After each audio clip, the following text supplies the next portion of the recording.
Hi, Rob Northrop here with the University of Florida IFAS Extension. Today's webinar concerns trees in cities and the space that they need to grow, remain healthy, and live for a long period of time to produce the goods and the services that we all expect from them. Today's speaker, Dr. Deborah Hilbert, has spent years studying trees in cities, and in particular has spent a good bit of time gaining a better understanding of the amount of space that they need so that they can prosper, but also so that they don't interfere with hardscape like sidewalks, curbs, and streets, which can often be an expensive and difficult problem to solve. So without further ado, I want to invite Dr. Deborah Hilbert to begin this very interesting and informative webinar. Thank you. Thanks, Rob. Hi, everyone. Thank you for coming. Today, I am going to talk about how to prevent tree damage to hardscape with a real emphasis on long-term planning solutions. And this stems from some research that I have done with my colleagues on tree flare development and size.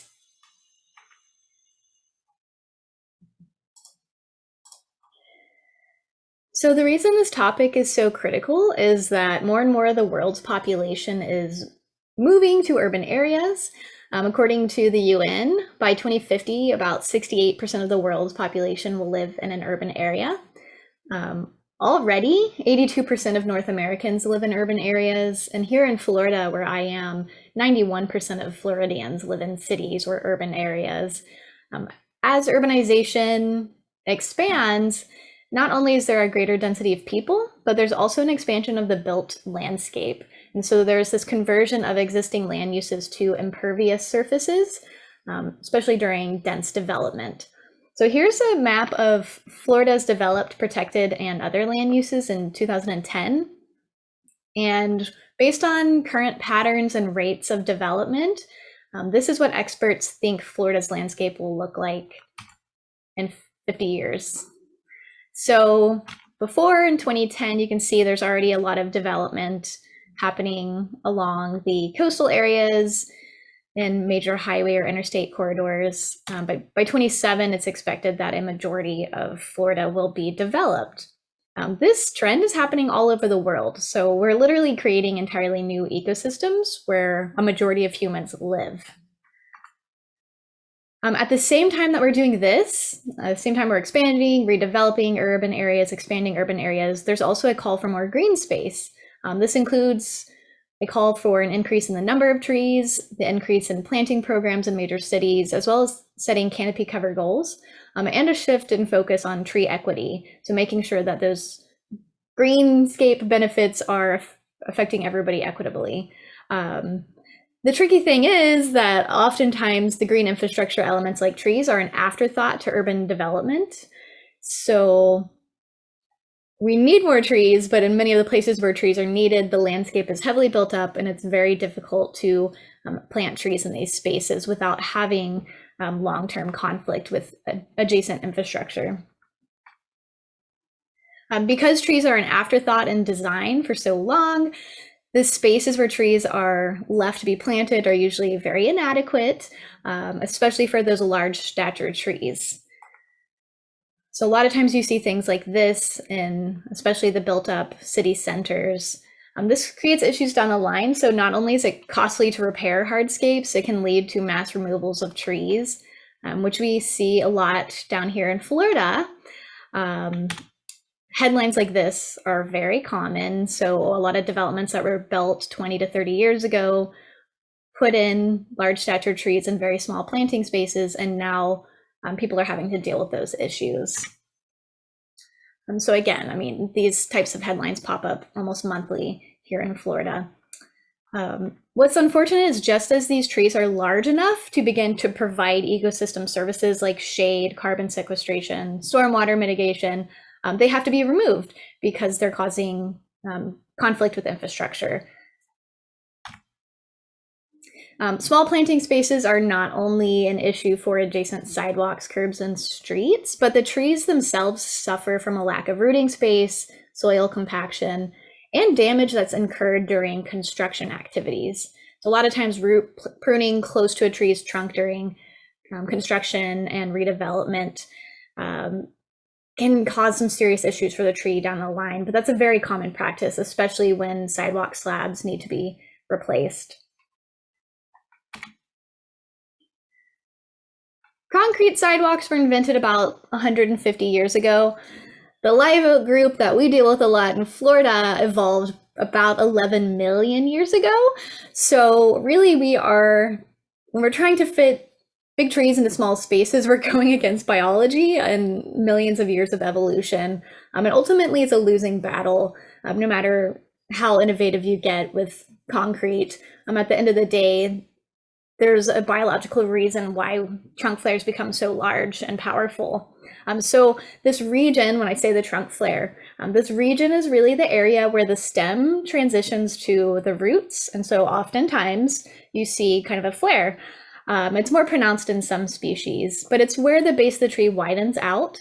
And then you get these large structural roots that emerge at the surface. Sometimes the trunk flare is buried in urban areas because the trees have been planted too deeply. That's a whole other issue.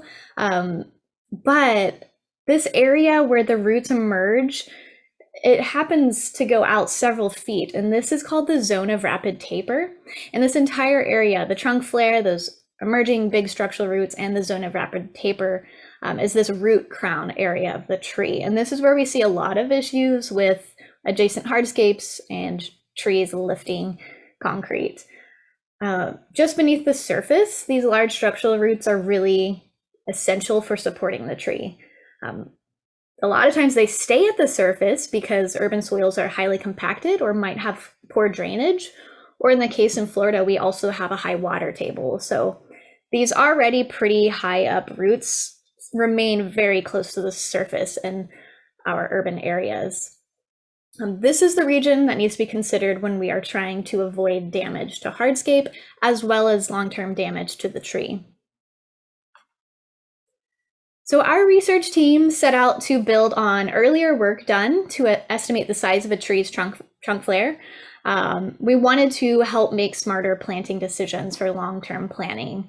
Our project focused on trees in the right-of-way, so especially those trees adjacent to sidewalks and streets. And I don't want to confuse this with below ground soil volume, so that's a totally separate requirement. That's something that needs to be considered, and there's a lot of really great work out there to provide suggestions for minimum soil volume. Our research and applications are interested in determining the ground level distances between trees and hardscapes. So those minimum planting distances and minimum planting widths of strips. So our study goals were to basically look at the relationship between tree size and damage. And then we also wanted to examine the relationship between the stem diameter, so where A is on this diagram, and other tree features such as the trunk flare diameter. So can you estimate B if you get a measurement of A, the stem diameter? We carried out research on it through two different studies. One was on medium and large stature shade trees, and another more recent study was done on small stature trees, especially ornamental trees. And we're trying to determine this relationship between diameter of the stem and the trunk flare diameter at the base of the tree. And so the ultimate goal was to create these equations where we could predict or estimate trunk flare diameter, because it's kind of a difficult measurement to get. And then ultimately, we wanted to provide these simple equations and associated planting space recommendations for folks like you to help create more wise decisions about tree planting. Okay, so the small stature tree study was conducted in Central and Southwest Florida, and we looked at a total of 288 trees. And then the large stature tree study was conducted in Minneapolis and St. Paul, in Milwaukee, and in Tampa. And we looked at a total of 1,476 trees. So quite a few trees were measured and assessed. Here's a list of the medium and large stature trees. The main thing to note here is the bolded trees are the ones that were used to create individual equations for estimating trunk flare from DBH, and I will show you those later, and they're also in the publication that goes with this study. And then our small stature trees that were measured in Florida include this list. They might be familiar to folks who live both in Florida, but maybe also in the West Coast, maybe Southern California, things like pink trumpet tree, Japanese privet. So again, these are the smaller ornamental trees, and we wanted to see the relationship between damage and then that trunk flare development. Okay, so here's how we measured the trunk flare. We first measured diameter for all these trees, and for the small stature trees, it's a little tricky because a lot of them are multi-stemmed. And so we had 3 different measuring heights. So we either measure a diameter at breast height, or 4.5 feet off the ground, or if it was a multi-stem tree, we would drop down either to about 6 inches if we could, and then if it was very multi-stemmed all the way down to the base, then we would drop down to 2 inches from the ground. So those are the 3 different height levels for where we got the stem diameter. And then the trunk flare side was a little trickier. So here we had to delineate where the tissue from the trunk was transitioning to the root tissue. And so this required a lot of training, a lot of discussion with all the scientists in the groups, and kind of calibrating each other out in the field, because it's not as intuitive as the trunk measurement. But we came up with a really good way to do it. Actually, Rob Northrop came up with the genius idea of using these kind of field flags to mark that transition into trunk tissue. And then we took a tape and wrapped it around, and that gave us circumference. And then from that, we could get the diameter. And so that's how we measured the trunk flare diameter at the base of the tree. We wanted to look at other things in addition to these diameter measurements. So we wanted to note whether there was infrastructure damage adjacent to the tree.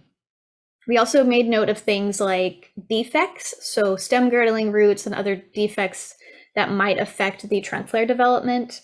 We also looked at the tree condition rating, boulevard width, ground cover, so was the tree grown in soil, turf, was there permanent irrigation, anything we thought might be affecting the development of that trunk flare at the base, because we wanted to see if we could rule that out. Here's what we found.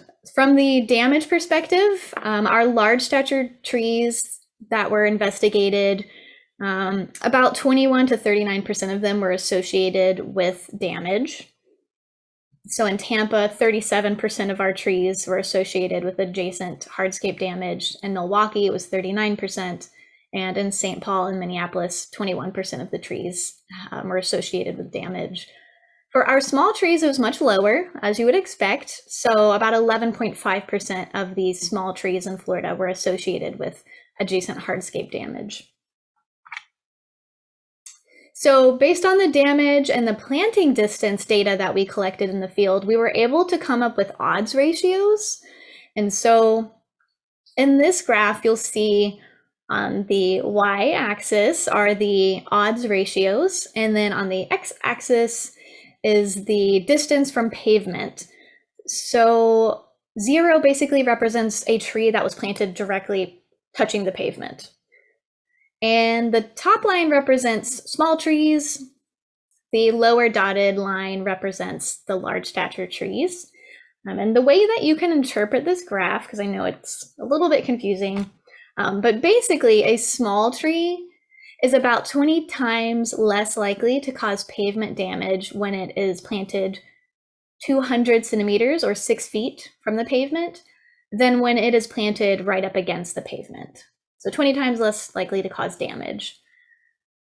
Now, for larger trees, the story isn't as exciting. Increasing distance from pavement doesn't really lessen the chances of damage, at least not as dramatically as it does for the small trees.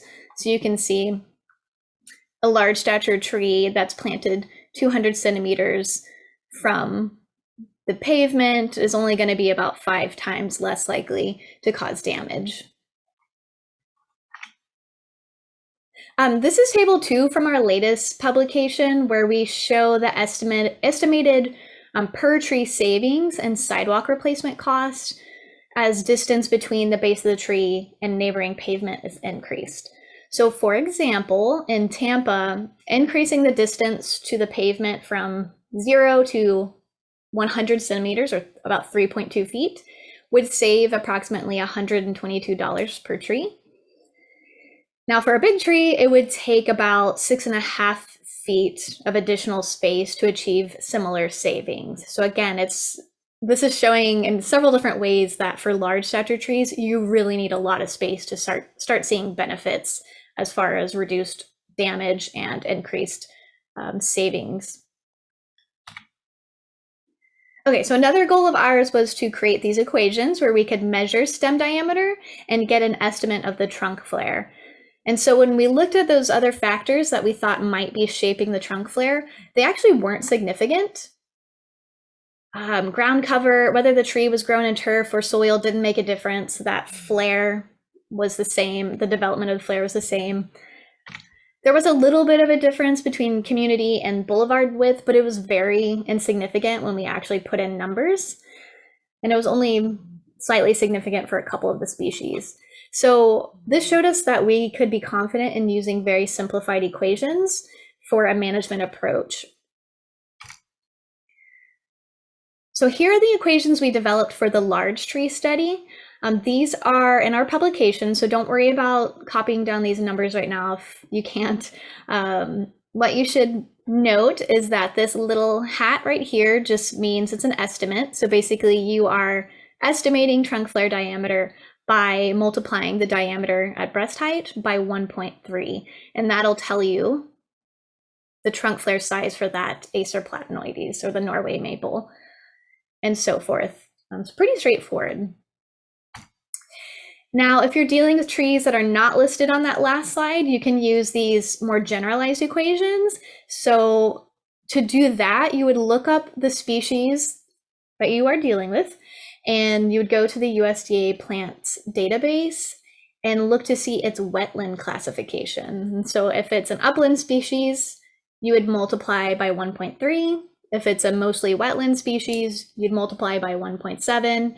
And if it, on the database, it says that it's variable, it can be found in both environments, then multiply by about 1.6. And you can see that the wetland species have a larger factor because they've evolved over time to have a much larger base or flare, really to help with stability in wet soils. So it makes sense.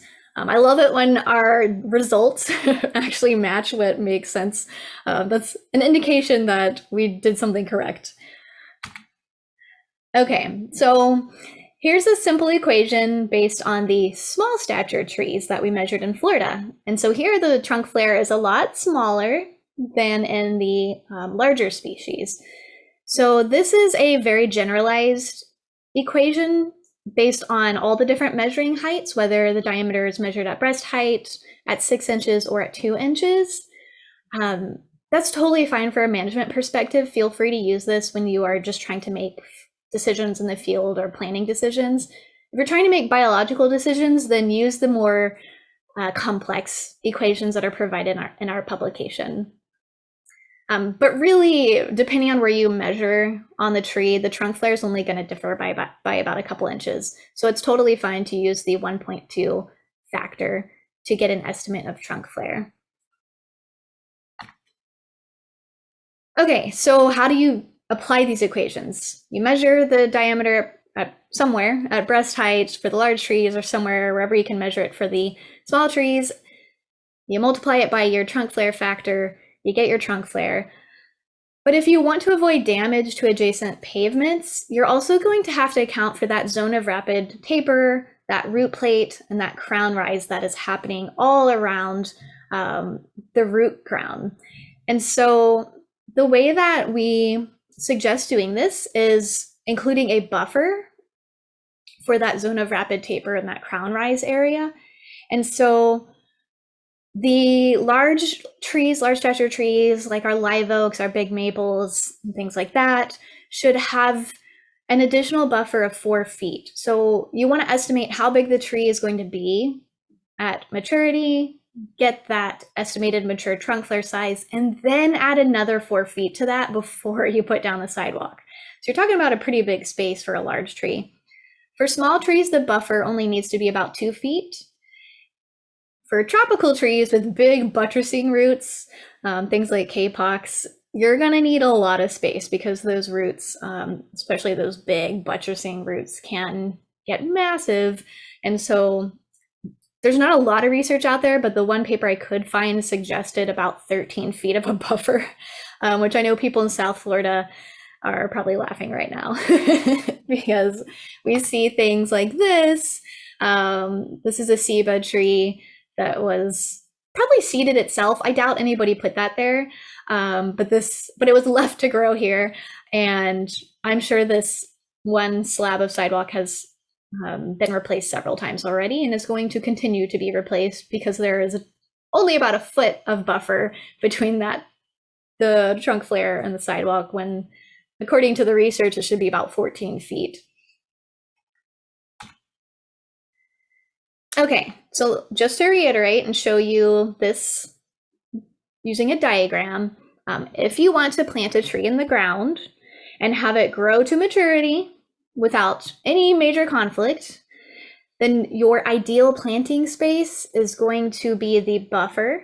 It's either 4, 2, or 13, plus the maximum estimated trunk flare diameter at maturity, right? And so you want to, this is for long-term thinking. This is, I want to plant this tree and have it live as long as possible, be healthy, provide maximum benefits to the surrounding community. If you are looking to estimate planting width size, so the diagram on the right side, you need to remember to account for a buffer on each side of the tree, both the side that's going to be next to the sidewalk and the side that's going to be next to the gutter or the curb.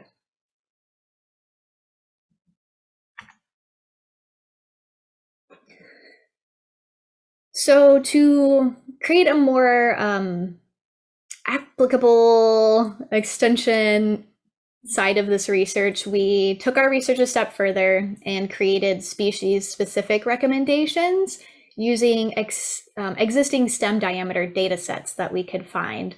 And this has been published in an extension article called "How Much Space Does My Shade Tree Need?" And I'll mention that at the end of the presentation again. But the method we used resulted in a bunch of tables of planting space recommendations for species. So I'm going to spend the next few minutes explaining the process of how we created these planting space tables, as well as how to interpret them. That way, when you go look up this free extension article, you'll understand how to read the tables. So we gathered planting lists from around the state to get an idea of the most common trees that have been planted, especially those by municipalities and right-of-ways. And then we looked up the maximum diameter at breast height for that species by looking at champion tree registers. So we call this the maximum genetic potential. So if this tree is going to grow up to be a champion tree, then it's the ultimate genetic lottery winner. This is how big it's going to get. And then we plugged in those diameter values into our habitat group equations and got the maximum trunk flare diameter at maturity. Then we added our buffer, so 4-foot buffer for our medium and large shade trees. And then we have our tables. So I'm going to show you the tables now. Okay, so for this one, I'm just showing 2 species, an Acer rubrum and a Dolonyx regia. And the species column is on the left. The maximum diameter at breast height, or DBH, for the champion tree is on the next column. And then we multiplied by our trunk flare diameter factor to get the estimated maximum trunk flare diameter. And then we look at, we'll look at our planting distance and width columns. So if we expect this tree to be the maximum genetic potential, a champion size tree, then you'll look under the maximum genetic potential. Not all trees have the potential to become a champion tree size. Say they only reach about 50% of that size in your city. Then you can use the 50% section of the table. And so for an Acer rubrum or a red maple, even if it only has the genetic potential to be 50% of a champion size at maturity, it is still recommended to plant it at least 6 feet from the nearest pavement. And the planting strip or boulevard width should be at least 12 feet. So that's still a decent amount of space necessary, even for a tree that's only going to be half of a champion tree size. For the Royal Poinciana, you're still going to need about 5 feet between the tree, the center of the tree hole, and the pavement, or you'll need a planting strip width of about 10 feet. So that's how you use the table. Again, please check out this free publication for the full list of species, because we have a huge table with all the different planting space recommendations. Okay, so if you have a medium or large stature tree that is not in the tables, you can use the habitat table. So again, these habitat categories are taken from the wetland indicator status provided by the USDA plants database. So you will look up whatever species you are curious about in the USDA plants database, and then figure out whether it's an upland, wetland species, or a mixed or variable. And then you can use this table. Now, if you have no idea what the expected diameter at breast height of that species is, you can look at the big tree registers, or you can look at urban tree inventories, or you can talk to some other urban tree experts in the area who are familiar with that species and may have a good idea of how large they typically get. Okay, so another way to use the equations is to use existing inventory data to get a feel of how large these trees normally get in your community. So for example, I do a lot of inventorying and research in the city of Tampa. And here the live oaks typically max out at about 48 inches diameter at breast height. And I know this again from looking at a lot of inventory data. And so I can plug in that 48 inches diameter at breast height and calculate it by the 1.7, which is that factor that came from our research. And it tells me, once I convert it into feet and add the buffer, it tells me that a 15-foot planting width is needed for a live oak, and it's telling me that the distance between the planting of a live oak and the nearest hardscape needs to be about 7.5 feet to allow that tree to grow to maturity without any major conflict between infrastructure and the root crown. Yeah, that's a lot of space. I know that a lot of times our live oaks here in Florida are planted only a couple feet from adjacent sidewalks and streets, and that's why we're having so many issues now that the trees are maturing. Okay, so just a summary of how these equations we created can be used. Now, again, minimum planting distance. So please check out those tables that we came up with. You can also identify potential conflicts. So if you have street tree inventory data in your community, that includes DBH or diameter at breast height measurements for those inventoried trees, you can combine it with records of sidewalk locations and planting strip dimensions, and you can actually forecast where issues might arise. So this can help with prioritizing where to do site inspections, especially if you have a whole lot of area to cover. So yeah, I definitely think that's a cool way that this can be used. You can also use these trunk flare equations to estimate the stump sizes for grinding in those cases where the tree just has to be removed. Well, now you have some species-specific estimates. Okay, so we know the recommendations and how they can be applied, but really, what do we do? It's a tricky situation. I don't think the long-term solution is to just cut down all the large trees that are in these tiny spaces and replace them with small ornamental trees. That's really favoring conventional sidewalks and underground utilities a lot more than it is favoring the large stature trees. And there needs to be a balance. It might seem cheaper in the short term to just remove the tree and put in a new sidewalk, or to root prune and put in a new sidewalk. But we have to consider again that the majority of human beings are living in urban areas now, and they need long-term healthy communities with access to green space. Many of the benefits we associate with trees are linked to leaf surface area or canopy size. So a large canopy tree provides about 60 to 70 times more leaf surface area than a small tree. And that translates to about 60 to 70% times more shade for people in very hot built up urban landscapes, 60 to 70 times more rainwater capture in urban areas where impervious surfaces have exacerbated flooding. We just had a very short downpour outside my house, and I watched our parking lot turn into essentially a river because of the amount of impervious surfaces that have been put into our landscape. So here's a map of the amount of flood water that is, or runoff, excuse me, that is avoided by trees.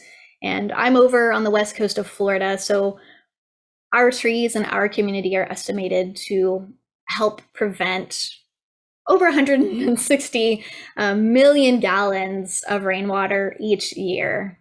That's very significant. If we take away all of our large street trees, that goes away, becomes much, much smaller. And that means we have a lot more runoff and associated stormwater issues. Another thing to think about is the urban heat island effect. So this is an NRDC analysis showing that 2/3 of the US population now live in counties that are vulnerable to health threats that are associated with high summer temperatures. So for example, an estimated 1,300 excess deaths occurred annually due to extreme summer heat just between 1975 and 2004. So an extra 1,300 heat-related deaths each year. And more than 65,000 people end up in the emergency room each summer with heat-related illnesses. And this is just going to continue to increase as we create more built surfaces. If we keep exacerbating the urban heat island effect, as urban areas continue to grow, as more people continue to move to cities, these heat-related illnesses are going to only increase unless we can use some smart green infrastructure interventions. And again, large canopy trees are a proven intervention, a proven way to reduce the urban heat island effect. Okay, so again, we're in a tough situation though. We know that trees are useful. We are aware of how critical they are, especially in our urbanizing world.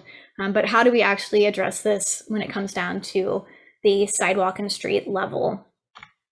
I'm going to go through some strategies. I'm going to start with tree-based strategies. I'll talk about design-based strategies, and then I will talk about some materials-based strategies, so like the concrete and whatever else the hardscapes being built from. I'm going to go through these kind of quickly, and I'll show you a couple of examples. And I'll show you resources that go into each of these a lot more. I just want to give you a taste of what's out there as alternatives to either removing the trees or replacing with smaller trees, because there are alternatives that could be used a lot more often.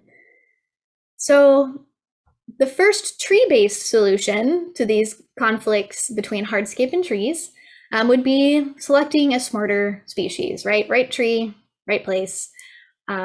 This is a preventative measure. It's really hard to go back after the fact unless you are willing to give up on having a large tree in that space.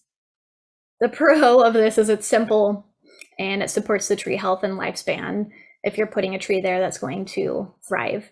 Again, the downside of this is you might over time start replacing all your large trees with small trees, and that can affect any sort of canopy goals or even species diversity goals that you have in your city. Another tree-based solution or strategy, I should say, is root pruning or root cutting.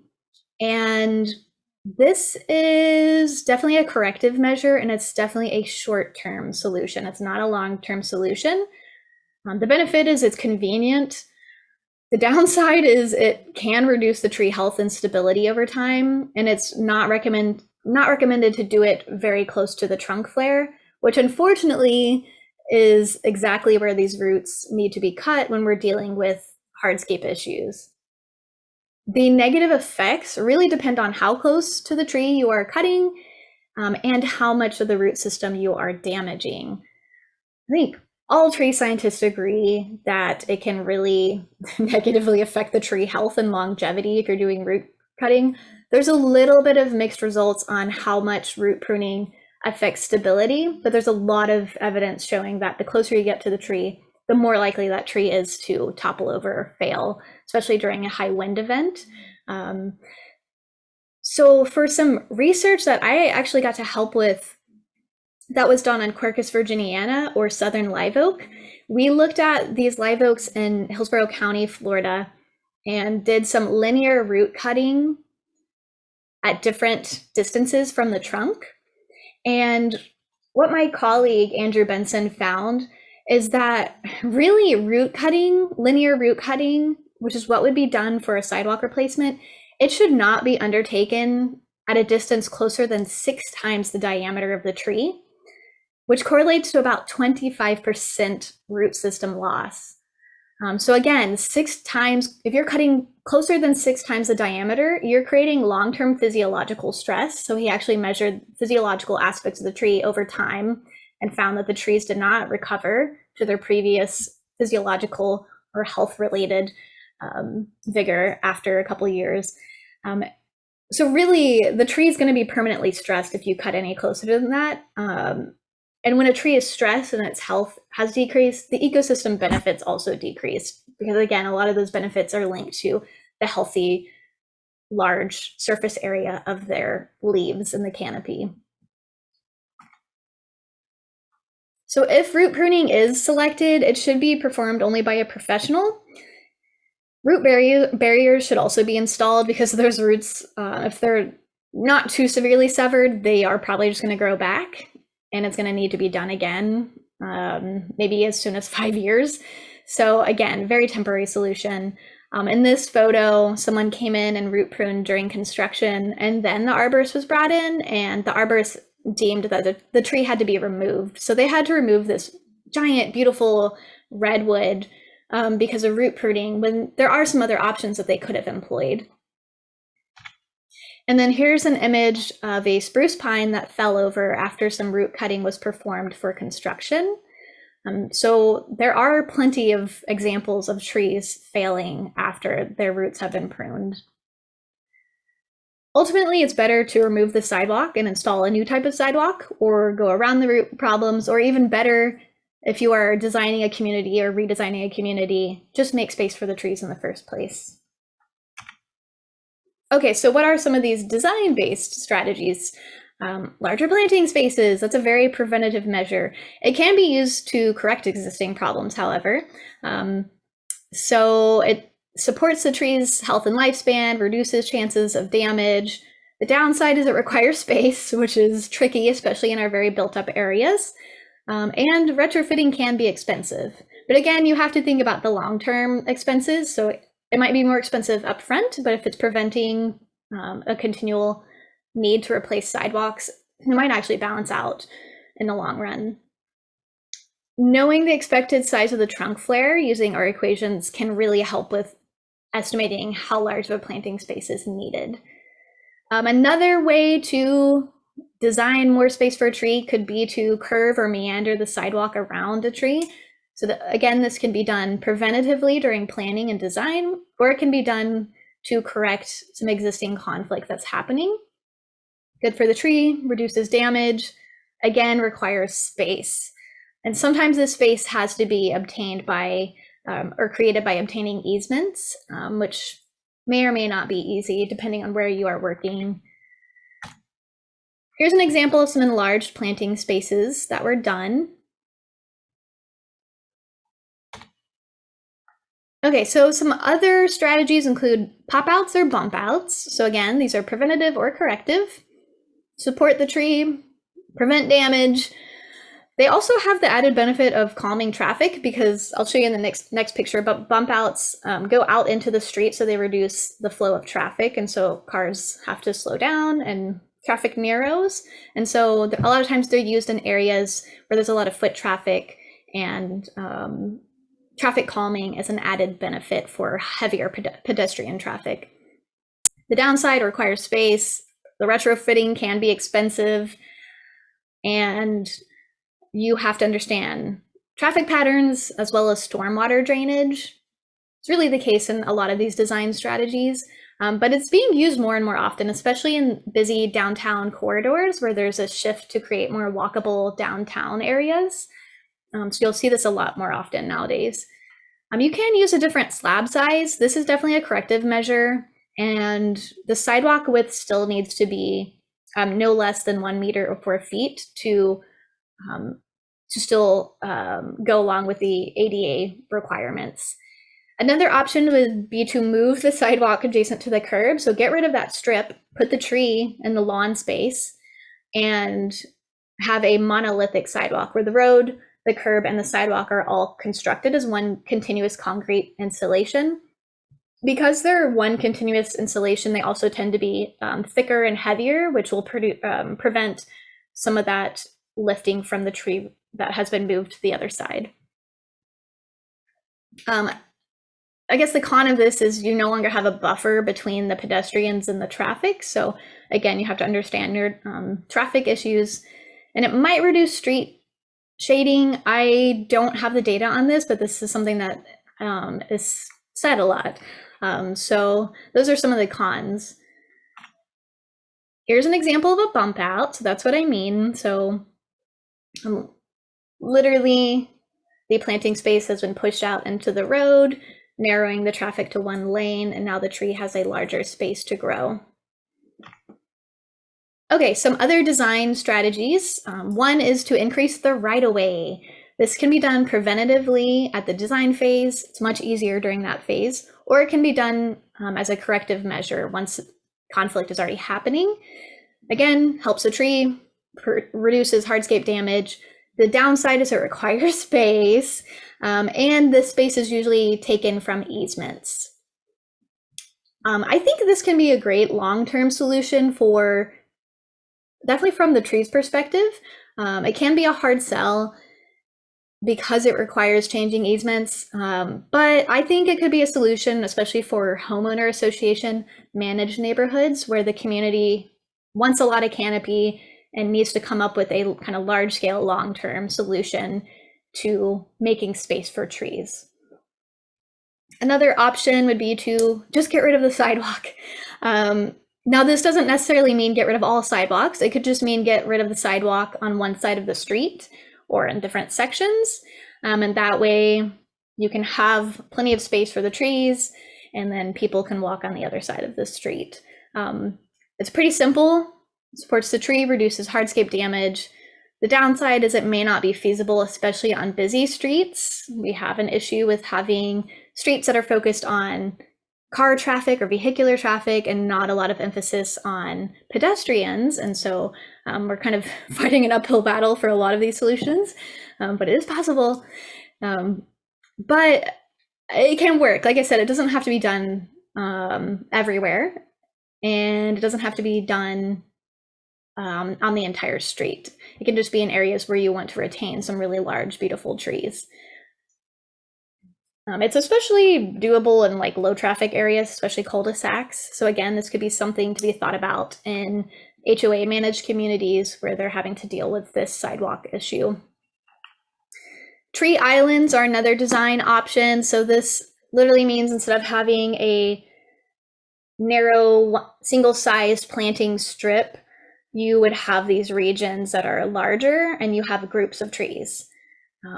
Supports tree health, reduces damage. It requires space, however, and you don't get that like single street-lined canopy effect or design effect that you get when you do the more typical design, but it's still an option.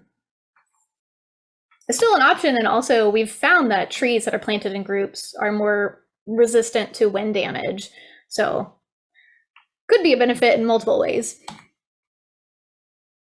Okay, some other strategies: narrower street. This kind of goes along with the bump outs. So narrow the street, you make more space for trees and pedestrians. It can be expensive, really best implemented during the planning phase, like a lot of these design things are.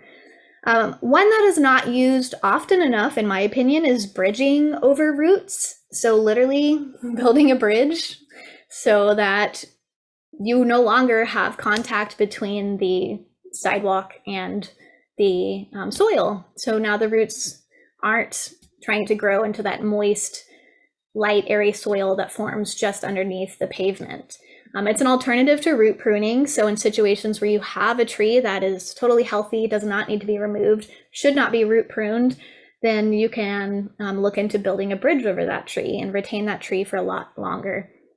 It can be expensive, but again, you have to think about the long-term benefits as well as the installation cost. And as with everything, it needs to conform to ADA requirements. So you can't have Granny going down the street and entering the X Games on the bridges over the roots. You know, it has to be a gentle slope of, I think the ratio is 1 to 20. Another option would be to modify the gravel layer underneath this concrete sidewalk. This can be done before or after you're having issues. It reduces the chances of hardscape damage for sure. There are different types of modified gravel layers. It really depends on the type of soil you're working with. So I'm not going to go into that. The best thing is to talk with an expert who understands sub-base layers more than I do. Again, as with so many of these things, it's really best done before you have tree root issues, because you might end up, if you're doing this after the fact, you might end up having to do root pruning anyways, which again is very short term and can be detrimental. Here are some examples of bridges over the trunk flares of large trees. So here's one in Georgia where they're able to retain, looks maybe like a laurel oak, over a ficus. So there's this alternative material used to build a bridge. And then this is a type of bridging material that's used a lot in Australia.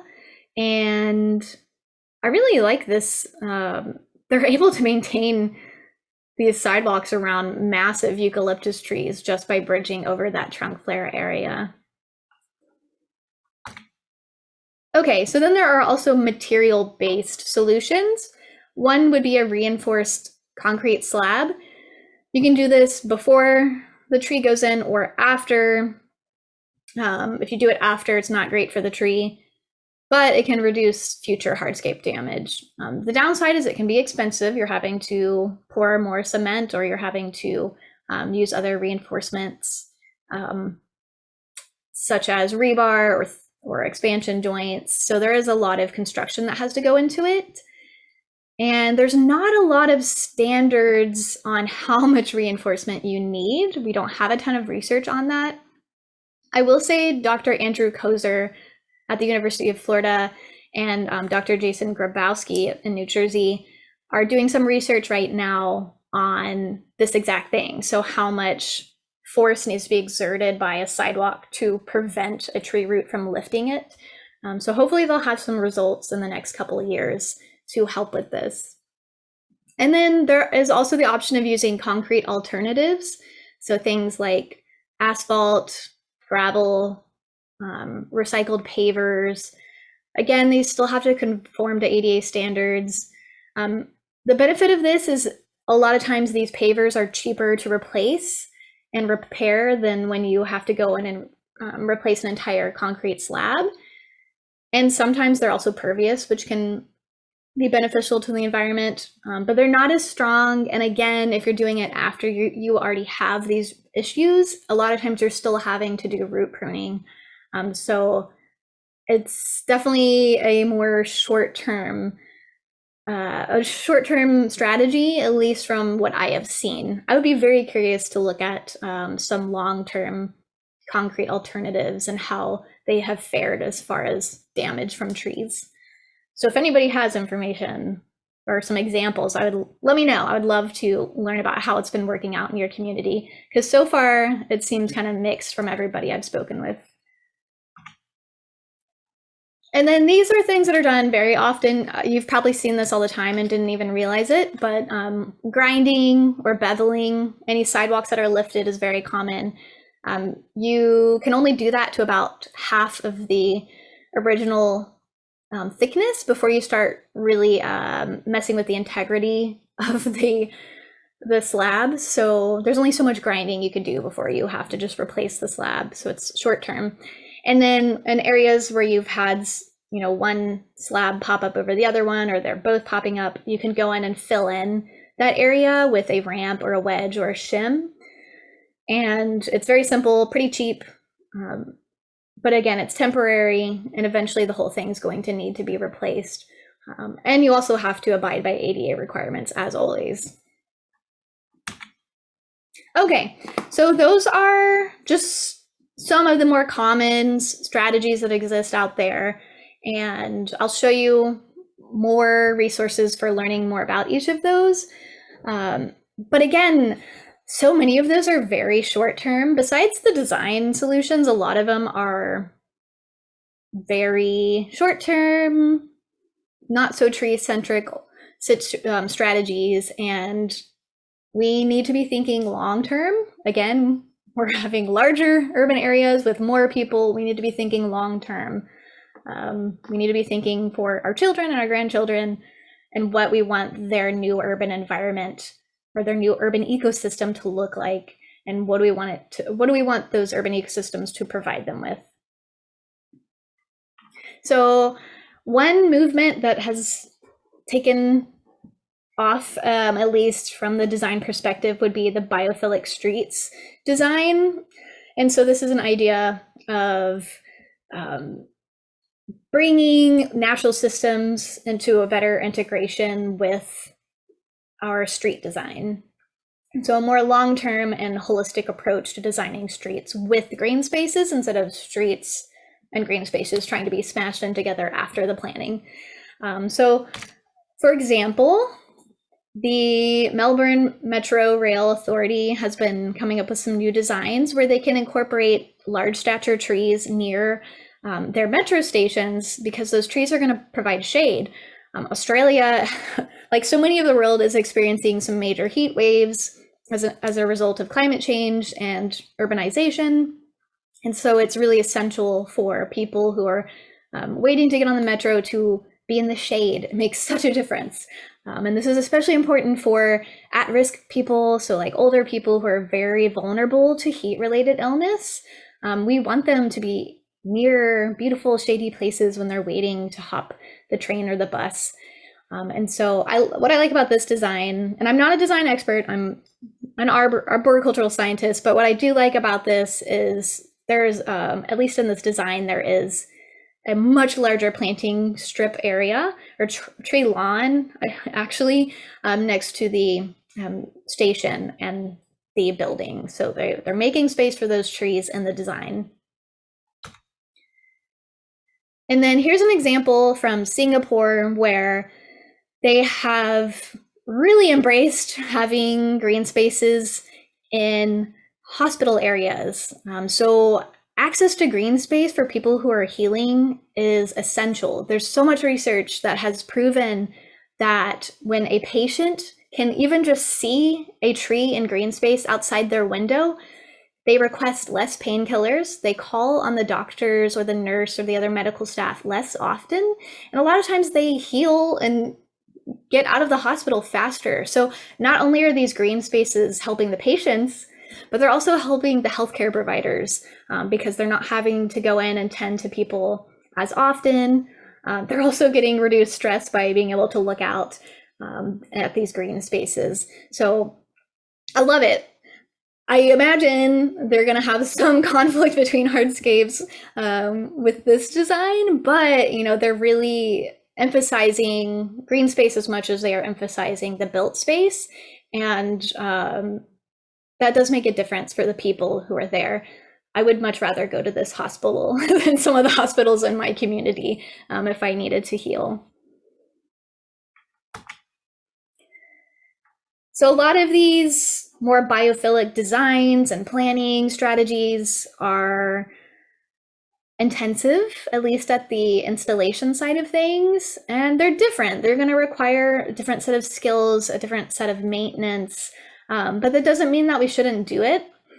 Just because it requires imagination doesn't mean that we should ditch it.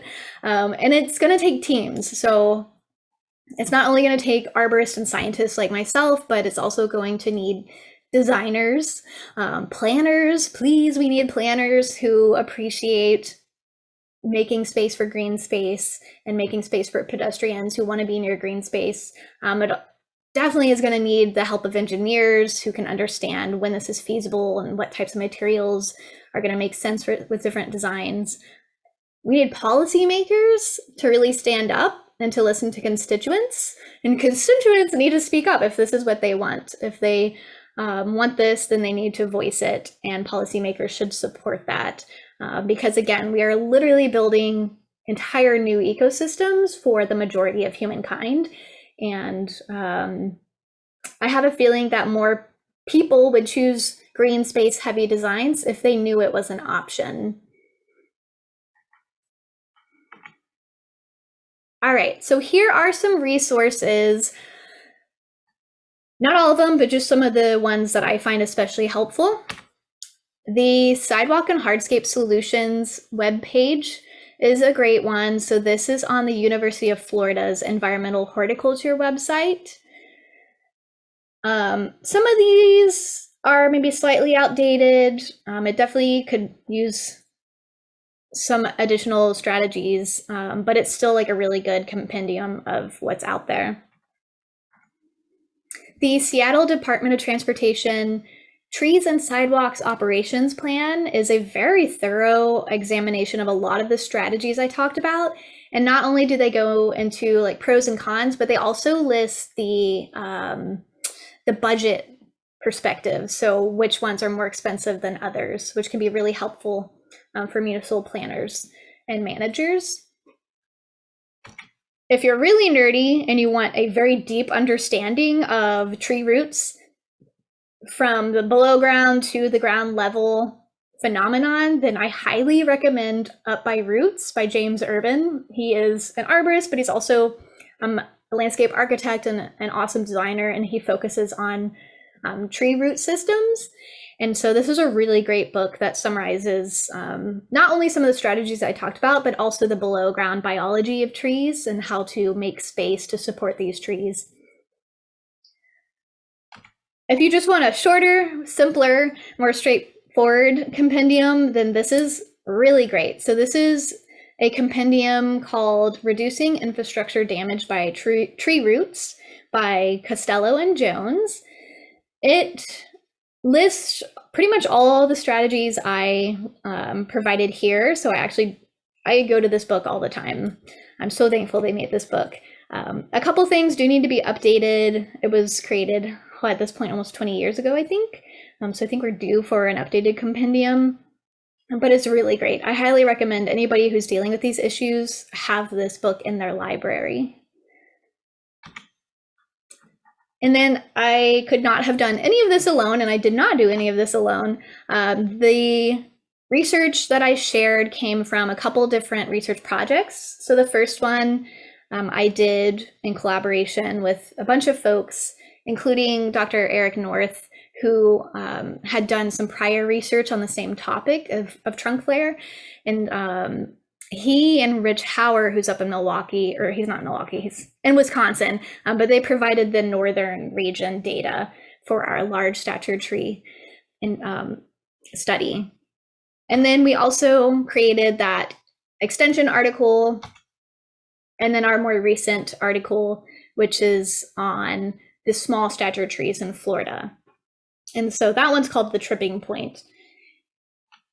If you want any of these publications, you can email me if you don't have access to them. So the extension article is free. You should be able to just Google the title and it'll pop up.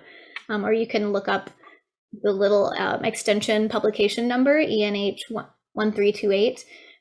The other ones, I can't remember if they're open access or not. So you can email me. Also, there's a website called ResearchGate, and it's basically social media for academics. And if you go on ResearchGate, you can also request any articles from scientists, and they can provide you with the article if they're willing to. So that's a really good way for people who don't have access to peer-reviewed publishers, where they can go in and contact researchers and ask for the publications. In addition to my research team, I also had help from people who were collecting data in the field along with me, local government partners. So much of the research I do, not just this, but other research, really would not exist without the support of local governments, allowing me to access their inventory data, telling me where to go find good trees. So I'm very thankful to all of them. We also had help from Brooke Moffis and Joanda Rao from UF IFAS Extension.